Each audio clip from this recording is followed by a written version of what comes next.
মহান রব্বুল আলামিনের কাছে অসংখ্য অগণিত শুকর ও সুজুদ যে মহান রব্বুল আলামিন আপনাকে আমাকে এই দ্বীনি মজলিসে আসার এবং বসার তৌফিক দান করেছেন। এজন্য মহান রব্বুল আলামিনের কাছে শুকরিয়া দান শুকরগুজার করি আলহামদুলিল্লাহ।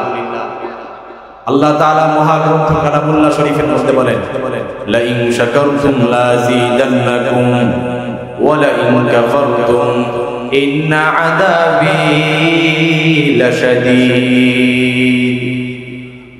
আল্লাহ রাব্বুল আলামিন মহাগ্রন্থ কালামুল্লাহ শরীফের মধ্যে বলেন, বান্দা যখন আমার নিয়ামত পায়,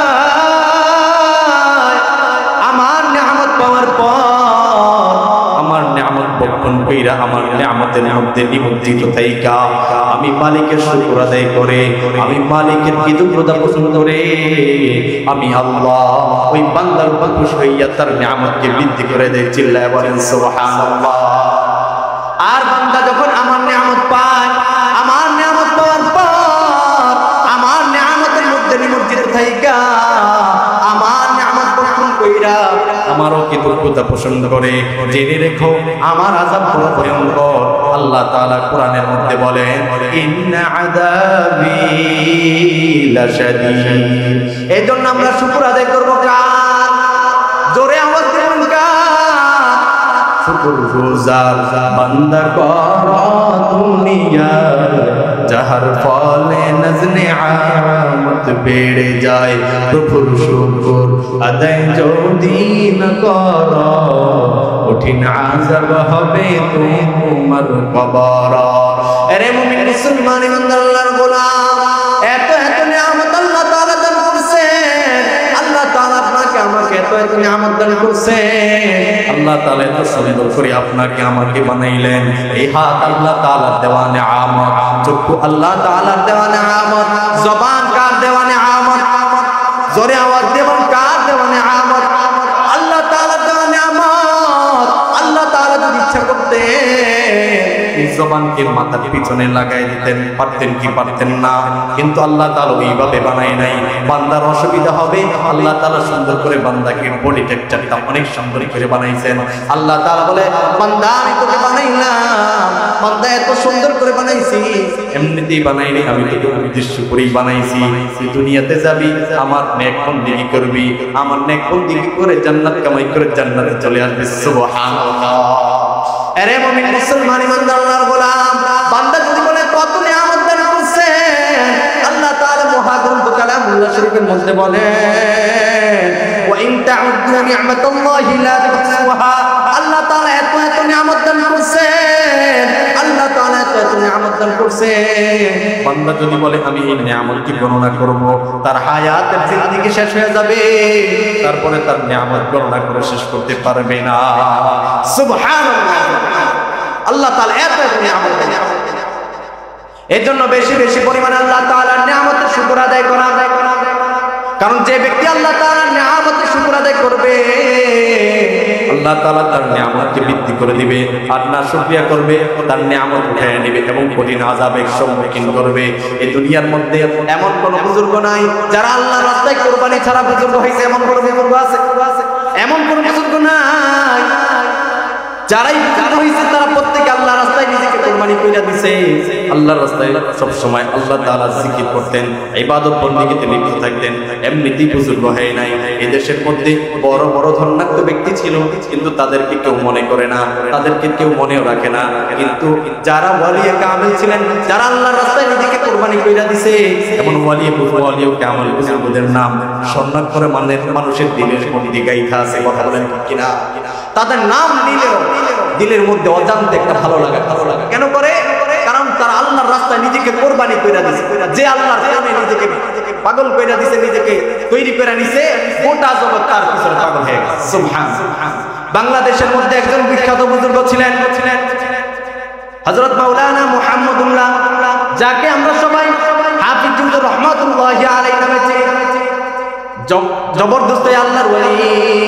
এমন একজন আল্লাহর ওলি ছিলেন যিনি সর্বহালতে মাওলাই কারীমের জিকির করতেন। একটি মুহূর্তের জন্য তার জবান থেকে মাওলাই কারীমের জিকির সইরা যায় শোনা। হাফিজুর রহমাতুল্লাহি আলাইহি সর্বাবস্থায় মাওলাই কারীমের জিকির করতেন। ঘুমে থাকতেন কিংবা জাগ্রত থাকতেন অবস্থায় মাওলাই কারিমের জিকির করতেন। আফজালুজ যিকরি লা ইলাহা ইল্লাল্লাহ, সর্বোত্তম জিকির লা ইলাহা ইল্লাল্লাহ, সর্বোত্তম জিকির সব সময় তিনি কইতেন সুবহানাল্লাহ। হাফিজ রাহমাতুল্লাহি আলাইহি একদিন খাদেমকে ডাক দিলেন, আমার খাদেম, আমার জরুরতের জন্য সব কিছু ব্যবস্থাপনা করো, আমার পবিত্রতা অর্জনের জন্য সব কিছুর ব্যবস্থাপনা করো। খাদেম উস্তাদের আদেশ পাইয়া সব কিছুর ব্যবস্থাপনা করলেন। ওযুর বদনায় ওযুর পানি দিলেন, জরুরতের জন্য জরুরতের পানি দিলেন।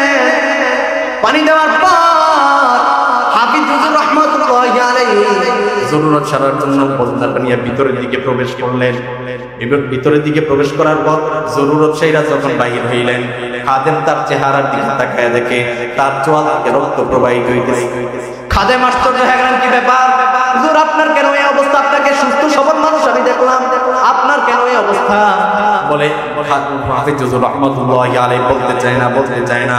অনেক কাকুতি মিনতি করার পর হাফিজ হুজুর রাহমাতুল্লাহি আলাইহি বলে, এই জায়গাটা তো নাপাক জায়গা, এই জায়গা তো আল্লাহ তাআলার জিকির করা যায় না, কিন্তু আমার জিহ্বা এতটাই বেহায়া হয়ে গেছে, সেই সর্বহালতে মাওলাই কারিমের জিকির করতে চায় এবং কি এই জায়গায় জিকির করতে চায়। আমি তাকে অনেক কন্ট্রোল করার চেষ্টা করলাম, কোনোভাবেই পারলাম না। শেষ পর্যন্ত যখন আমি টিকতেই পারলাম না, আমার দুই দাঁতের মাধ্যমে যখন চাপা দিয়ে ধরলাম, কাইটা আমার জিহ্বা থেকে রক্ত বের হইতেছে। আল্লাহু আকবার। বুজুর্গানে দিন এমনি হয় না, তারা আল্লাহর রাস্তায় নিজেকে কোরবানি দিয়েছে, নিজেকে কোরবানি কইরা তারা আল্লাহর প্রেমে পাগল হইয়া আল্লাহর রাস্তায় কোরবানি কইরা নিজেকে ওয়ালি বানাইছে। এই জন্য তাদের নাম নিলেও ভালো লাগে, সুবহানাল্লাহ। এই জন্য বেশি বেশি পরিমাণে মাওলাই কারিমের জিকির করবেন। যে ব্যক্তি জিকির করে তার কলব জিন্দা হয়, আর যে জিকির করে না তার কলব মুরদাদ। সে কখনো ঈমানের স্বাদ পাবে না, ইবাদতের মজা পাবে না, ইবাদতের মধ্যে মজা পাবে না।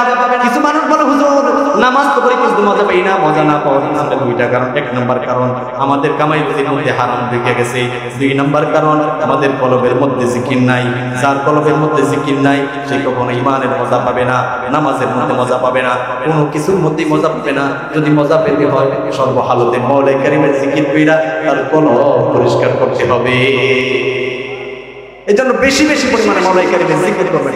এত আযাব গজব পুরো আমাদের হাতের কামাই। যাহারাল ফাসাদু ফিল বাররি ওয়াল বাহরি বিমা কাসাবাত আইদিন নাস, এগুলো আমাদের হাতের কামাই।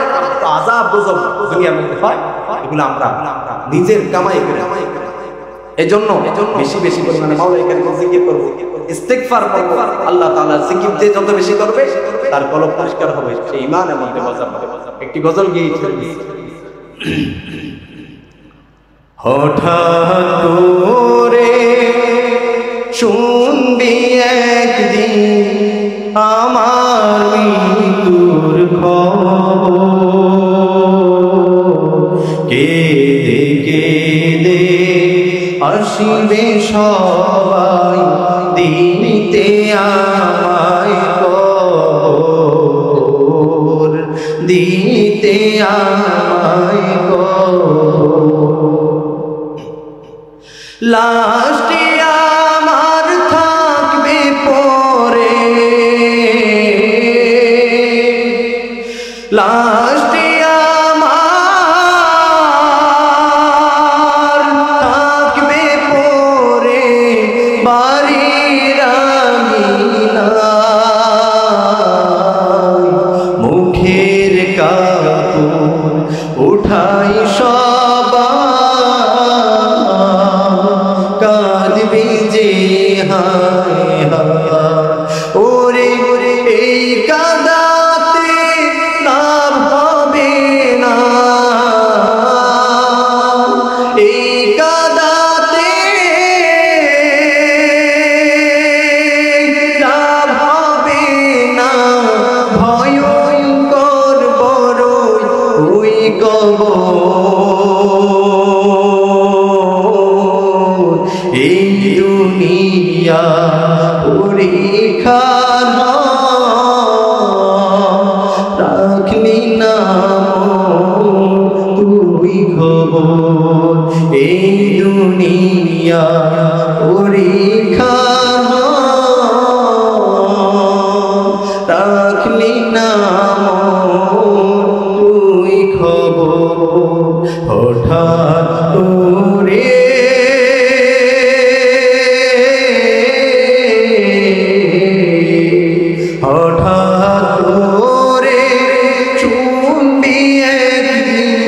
আমার মৃত্যুর খবর